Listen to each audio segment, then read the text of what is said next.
Alright, dates and times in this lecture. And before going through the code, I would first like to mention a few examples when you'd use dates and times. Because for now I believe you don't have much of an idea on how you're going to use dates and times in Python, or how does this code look like. So dates and times, you may use them, let's say you want to create a script that generates files automatically. And you want those files to have as a name, to have the current date. Instead of sample.txt, you'd have like 2016 and 514 and so on. So that could be, you could have a Python program where you call the program and you pass a balance of your bank account if you want to store the balance. Then you want to create a single file every day when you call a script, so that file would get as a name the current date automatically, without you having to type that down. So Python is able to give you the current date and time up to the microsecond accuracy. Also other examples would be, you may want to know the difference between two dates. So how do you do that? You know how to use numbers and strings, and you can probably do that with numbers, but that would be not very efficient. So you really want to know how to use date and time objects, which are special objects in Python, are not just strings and numbers.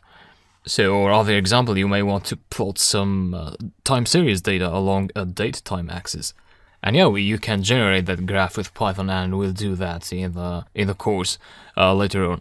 So we will be using dates and times in many of our applications that we'll be building. And we have two modules that provide datetime object for us. The first module is called datetime, and the other is time. The most important one is the datetime module. These two modules are built in Python, so you don't have to install them.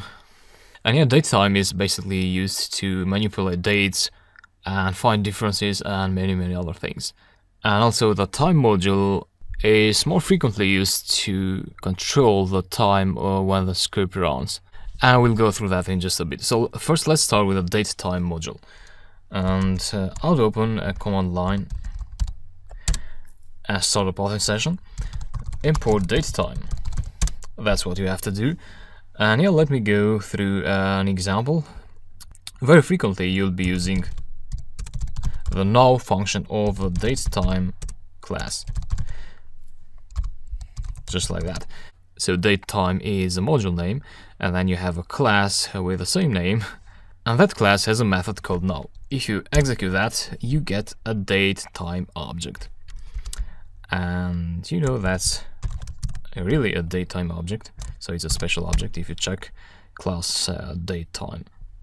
What this has is, it has a series of numbers where the first one is the current year, and then the current month, the current day, the current hour, minute, seconds, and microseconds. That means every time you execute that, you get the current time.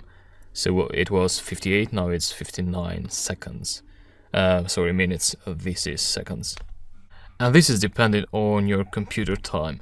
So if I change the time now, change time settings, change date and time, go 11 and press OK. If you execute that again, now it goes up to 11. So what datetime does, it just grabs the time from your computer. Yeah, let me set that back. Alright. And I seem to have put it PM, sorry about that.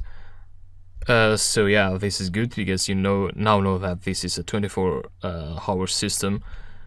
Yeah, I put it PM, and it's 11, and that should be good. Great. Now what if you want to find the difference between the current time and a specific time? In this case, you want to pass that specific time manually. So you'd want to write that down manually, and to do that, you access the datetime class, and there you pass the numbers of your date. Let's say 2016 and 5. Let's say yesterday. and 11, 0, 0, and 0. Now I can either subtract the datetime now from this, or I can store this in a variable. Let's say yesterday equals to that. And then now you can also store this in a variable. So now is this yesterday is that, and you can see that this has truncated the seconds and microseconds because you pass 0. So it's doing something intelligent. Something that you should be aware of, is that whenever you print out now, you get the same time because that time was stored in the moment you called datetime.now. So you get the same value again. And yeah, to make the difference, you do now minus yesterday. And what you get is yet another datetime object, which is called a time delta. And what that gives you, it gives you an array with the day as the first element, and then you have seconds, and then you have microseconds. Now, if you want, you can subtract from that. Let me store that in a variable. Let's say delta. So delta is that delta dot days, and you get the number of days there. And if you want, you can get the number of total seconds. You need to pass brackets in there. So that would be the total number of seconds, the difference between those two dates. And yeah, let's now look at an example how would we use datetime in this example. So what this does is, we are passing this file name to this variable, and we use this variable to name the file that we are creating. So what this will do, it will create a file with this name, and that file is here. So simple one.txt, and that will be an empty file. Now, how about creating a file that has as name the current date? And for that, what you do, is datetime.datetime.now, and you also need to import datetime like that. And yeah, let's go one step at a time. I'll open a command line in here. Terminal Plus is not working at the moment, so it has some problems, and I hope it will work in the future, but that will not affect any of the activities we're doing here. So it's the same as keeping the command line in here. Terminal Plus is just a bit more convenient. And yeah, Python example.py execute, and nothing happened. We didn't get an error. Everything is working fine. No file. Yeah, we haven't called the function in here. So create file, and yeah, just call it like that. Try out again, and you get an error. And the reason for that is, this is not a string object, this datetime.datetime. This is a datetime object, so when you name files, you want to use a string. So let's do just that and say string convert datetime into a string.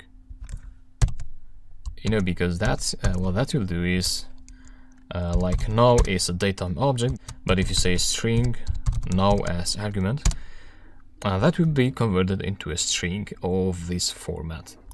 So let's execute the script again. This time you get yet another error. This says invalid argument. The reason for that is, Python is trying to name a file that has a colon in the name. Now that is not allowed by the operating system, so you'll get an error. So the solution here would probably be to, to convert the date and time into a format like 2016, maybe 05 and 14, 11, and so on. So you use dashes there, which are acceptable. And to do that, you want to use formatting characters. And the way you use formatting characters is like this. You have now there, so the datetime object, and then you apply the string from time methods, strf time. Then you pass a string with formatting characters. There are quite a few formatting characters actually, which you can find in this site. So for instance, if you want to use to get the year out of your date as a string, you'd want to pass %y with a capital Y. Or if you want to just get the year as a zero padded decimal number like this, you'd want to pass a %y with small y. And yeah, let me try this. So we would want to get the year, and then we'd want to have a dash, like anything will be reflected in the string. So let me pass dash there. And then we may want to have the month, then the day, and then the hour, minutes, seconds, and microseconds. Execute that, and this is a string. So this is a string object, and you get the year, the month, and so on. And of course, you can do any kinds of combinations that you like. So for instance, you could say b, %b, and maybe a space there, and then the year, and maybe the day.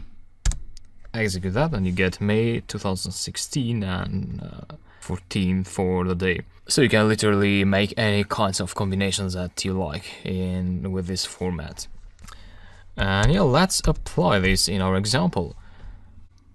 So we remove string, and what we do is, file name .str time, and then inside the strings here you'd pass year, month, and day, hour, and minutes. That would be enough. So let's keep it like that. Save that and go here to execute it. Yep, so we got a file with this name, as you see. Great, so that is working. And if you want to add something there, if you want to add an extension txt, you'd want to say plus.txt and execute again, and you get a file with a txt extension, as you see here. And lastly, about the datetime module, we were able to subtract between 2 days, but how about adding a period of time to a date, so that we get another date? Let's go to our Python shell. So we have now, and let's add 2 days in now. What you do is, let's say after would be equal to now plus date time dot time delta, and then here you pass days equals to 2, execute, and here is after, so it's 2 days after 16. You can also pass seconds in there as a parameter, say like that, after, and this is what you get. So Python will actually get the seconds out of this, will add to the seconds, and then it will convert the remain to minutes and hours if necessary, and so on. And it will give you a correct date. That is exactly this period of time after this now date time. So that's about date time. And very quickly now, we also have a module called time. Now this comes very handy when you want to delay some actions, some operations in your Python script. For instance, let me create an empty list. And what I want to do with this list, I want to add 5 items in there. And each of these items will be the date and time. And there will be a difference of 2 seconds between these date items. And so what you want to do is create a loop.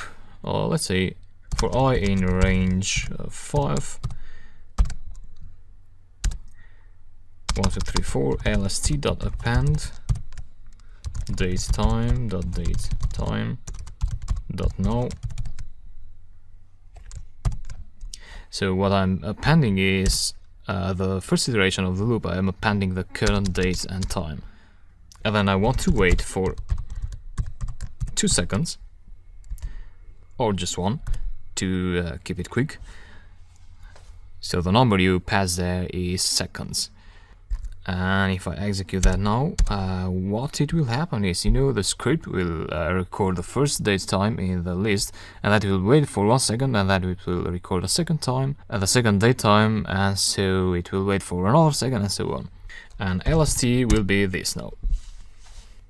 Or let me print that out, for I in LST print I. And yeah, this is what we got. We got 5 dates and times. And as you can see, they have 1 second of difference. So this second, 6, 7, 8, 9, 10. And you can also see the microseconds here. This reveals the accuracy of the time module. So your computer is recording the microseconds at this execution of the loop, and then the time module does the loop to wait for 1 second. But that 1 second of the time module is not exactly, a million microseconds. So there's a certain flow in the accuracy, which is not a problem practically. So yeah, this is the time module, and we're done with this lecture. I hope you learned lots of things from this. I will be using time and datetime a lot in the course. So yeah, let's move on.